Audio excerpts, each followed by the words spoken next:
the most important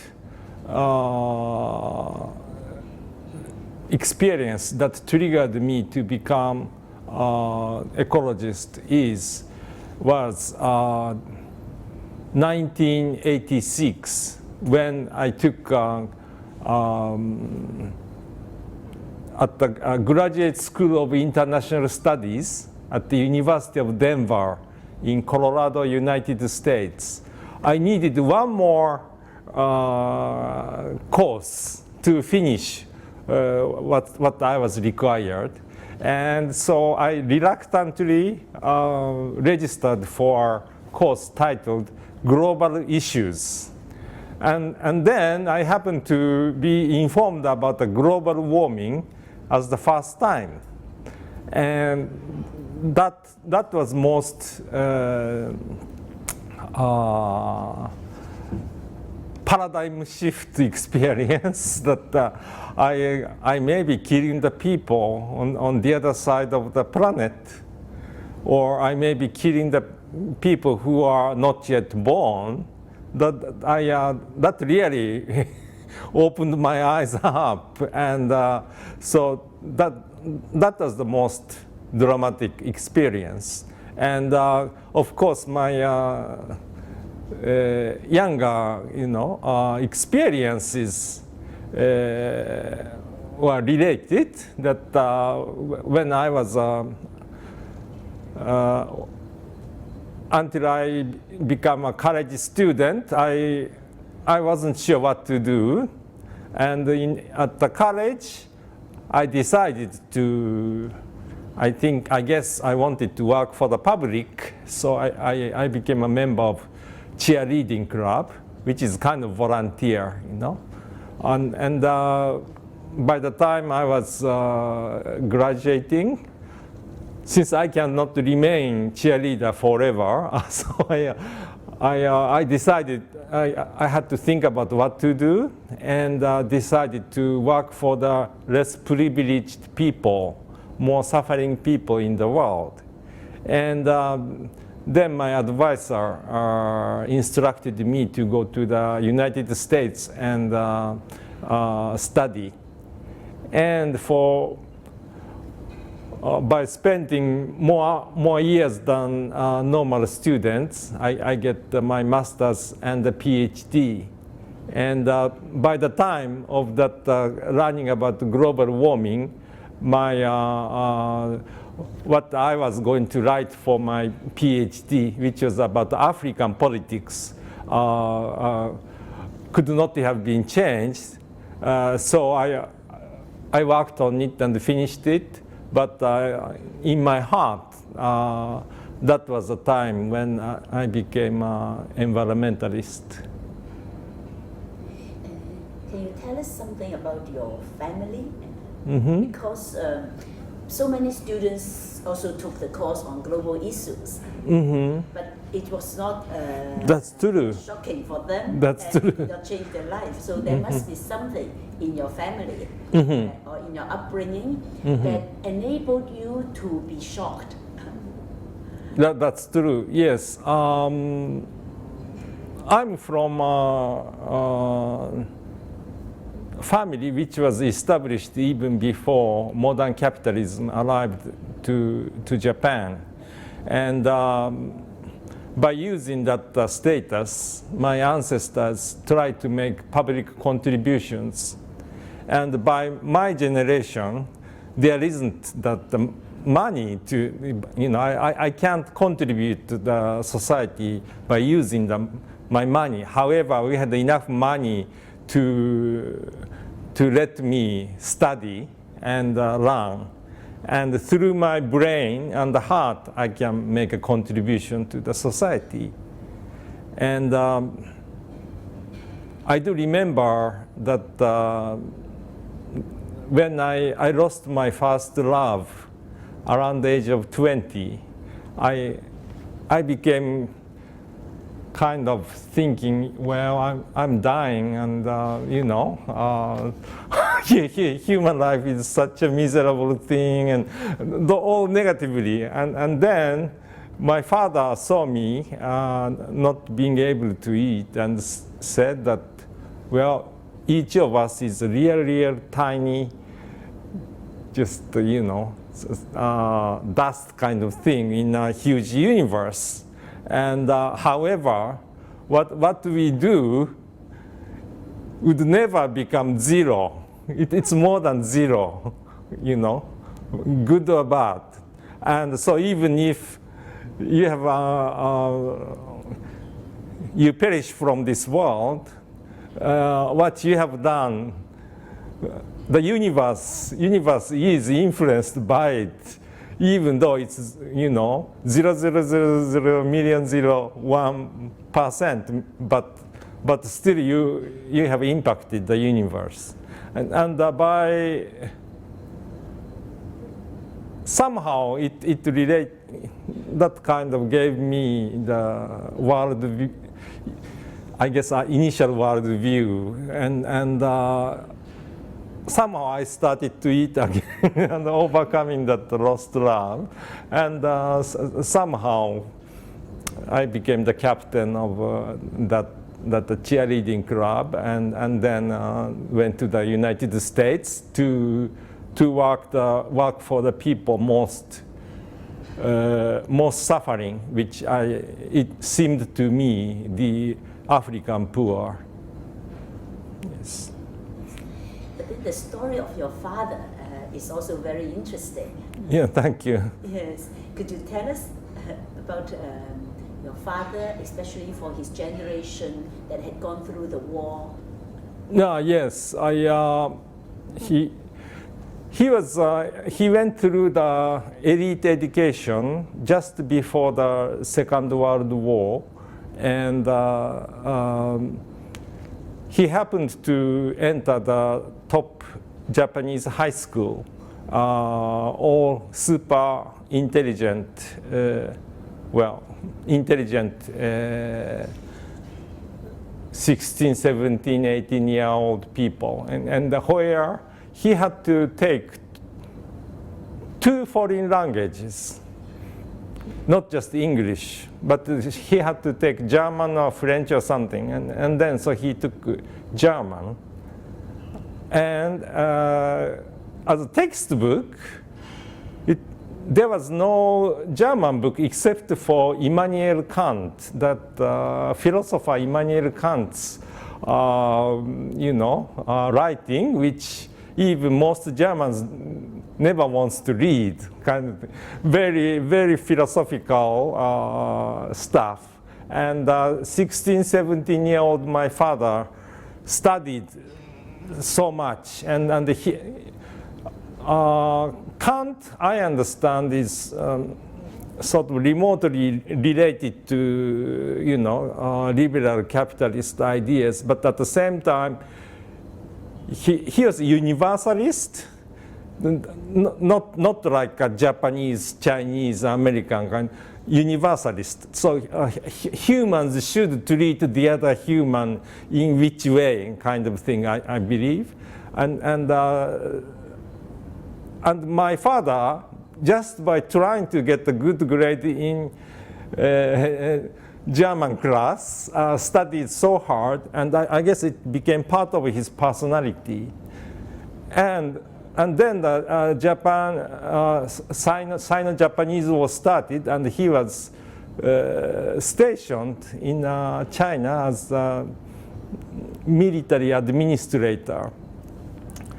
But back then, probably, since it's a war and occupation situation, probably things went like, if Japanese was killed for some reasons, they were so, threatened and look for the Chinese and who may have done it, and perhaps find out five suspects and may have executed all of them or something like that. Their mind was nationalist and not universalist at all.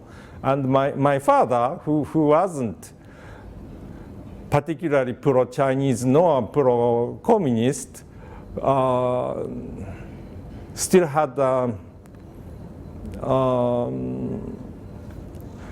enough difficulty within himself, so he protested against it, and to the degree that he became labeled as a pro-Chinese military officer,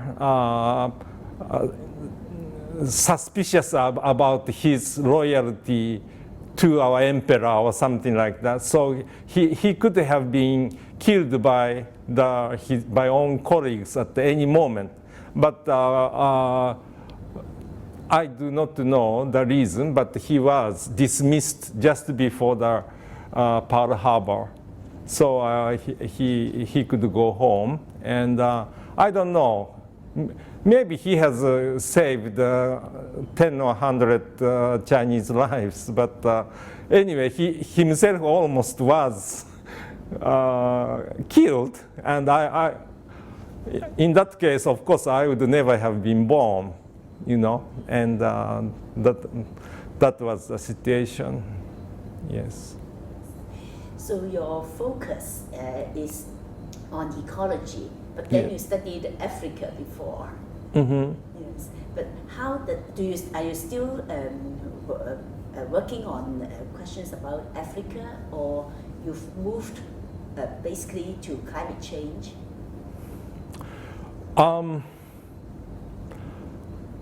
I studied repression in Africa, and also the more general problem between the state system, which is a modern Western creation, and people.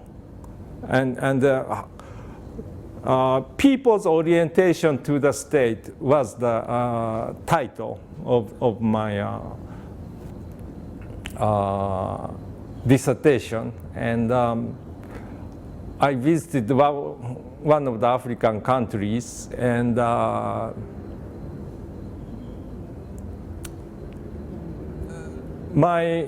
one of my advisors told me that people like you who visit that country are disappearing lately, meaning being perhaps killed.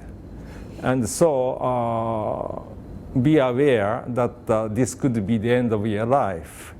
And that was the second time I couldn't eat food that typically overeating person couldn't eat. And I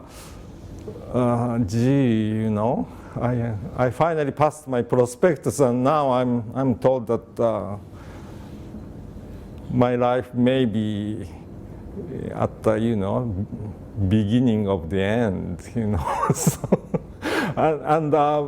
So I asked myself, what shall I do? And then I decided the criteria to decide. One was, the point is, if I'm kept in a miserable jail for years, and perhaps until I die, and tortured, something like that, then I wouldn't go. But if I'm just killed quickly, then I would go, because that's the way I selected to serve for the people, and I cannot say, well, people's life is so important, but my life is more important, so I wouldn't go. That didn't sound good to me. So I asked several experts of that country's political repression, and they all said, well, you will be just killed quickly if they want to, and you would never be kept in jail and tortured. And so I decided to go. Yes. Did I answer to your question? Yes. Yes. Yes, and now I understand that your question. So with such experience, and I had to lie every day that why did you come here? And I had to always say, because I'm interested in animals, and he went to the national parks and took the photos just in case I get arrested and as evidence that I was doing tourist things. And one time when I relaxed a little and chatting with a local gentleman, and he said, then your purpose of coming here is not a tourist. And I just ran away from there because yeah, that's, I was so scared. And so I had to lie all the times. And I threw up food. And so I realized that studying African politics is too difficult for me. Perhaps I should be like an NGO worker who is happily accepted by government, no? And then maybe may work for the people, yeah. So incidentally, political scientists in the 1980s basically all told a lie. They said they are economists, they are anthropologists, they are interested in Africa, music, or food. That sounds even better. People all like you, and you had a nice life. But once you say, I'm a political scientist and came to your country, you are deemed to be likely to be a spy. And from that point on, your life wasn't secure. Yes, that was the era. So was that the field work for your PhD thesis? That you went to Africa, or was it after you finished your thesis? Field work? That you went to go to Africa. Yeah. Was it part of the work for your dissertation? Yes, but for my more getting my personal images of the society, which I cannot get through just reading books in the United States. I wanted to take the popular, taxi or and in a crowd, and I wanted to see what kind of people they are. Yes. And your thesis has been published? No, I even did not try to publish, and indeed, years before I finished my dissertation, my organization with the headquarters in Tokyo recruited me and saying that we wish to have well-educated person like you, especially educated in the West, and so that he or she can convey messages to the world to come to our organization. So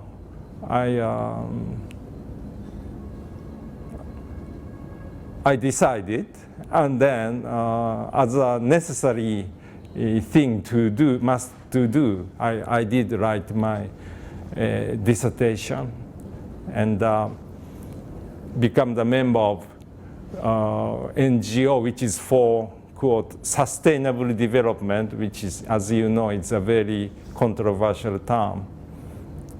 Yes.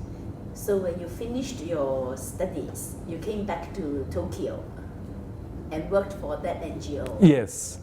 And without even applying to any university, and without even trying to publish article in any journal, I was eager to to become social agent for whatever the capacity that can be. The times when I feel like I accomplished my mission. For instance, yesterday you saw our ecology seminar sessions were the most successful. All other seminars could have only one session, but ecology had two, and fully attended. You know, the first one had 5 presenters, all you know, participating, and the second one was even 8 or 9 people in it, and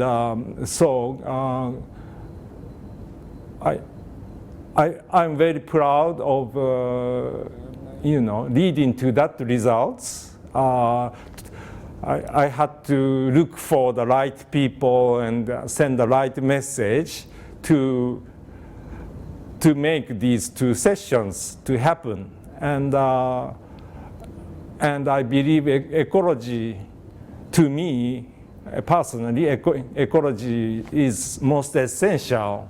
And all human culture and the economy and those things are built on ecology. So I'm carrying the most important mission. I personally, that is my belief, and it was done. So I said, yeah, to a degree, yeah, bravo, you know, mission accomplished, yes. That, as you know, in the 20th century, even environment wasn't considered to be a major subject. So major subjects were those literature, history, economics, and sociology, and environment or ecology were not part of it. And by joining this group 10 years ago, only by my joining this group, I think this group had that environment ecology tradition. And I have worked hard to make it from the additional smallest tradition to the mainstream by now, looks like. And I feel that yes, I did kind of feel it. So several times in my life, I felt like yes, I work well done, or even mission impossible, I have overcome, kind of, you know, yes. But maybe my personality may have some problem, but I'm not one of those who jump up and shout, and I'm so happy, you know. It's more, yes, I must fulfill my duty, kind of feel. And when it's done, I'm happy, yes.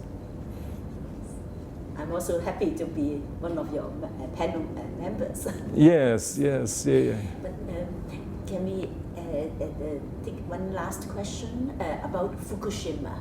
Mm-hmm. So, but we are still very concerned because now the mass media do not report so much on Fukushima, mm-hmm. and then they try to create a perception that things are getting okay.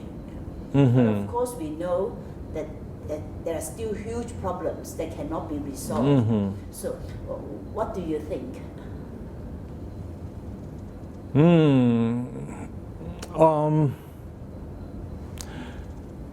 Liberal democracy has a tendency to provide the impression that it's transparent and accountable.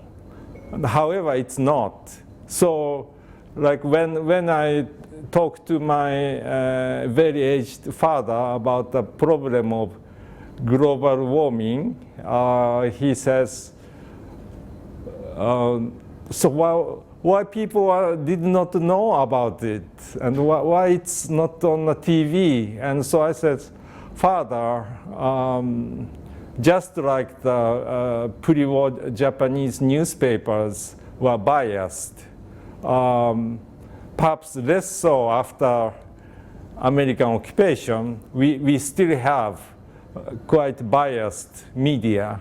So what we are told are the certain scenarios or stories and not truth or realities. So.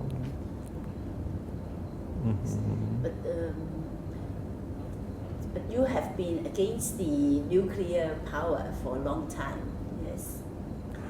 I really do not know personally about nuclear power.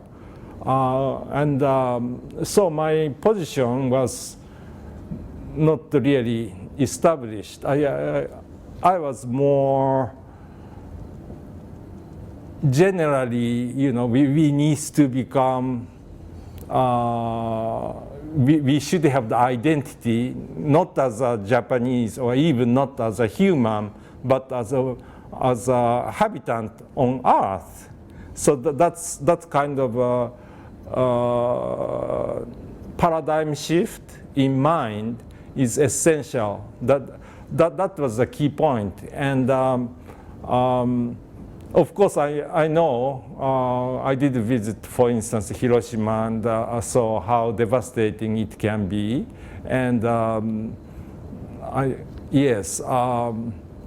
but I now realize that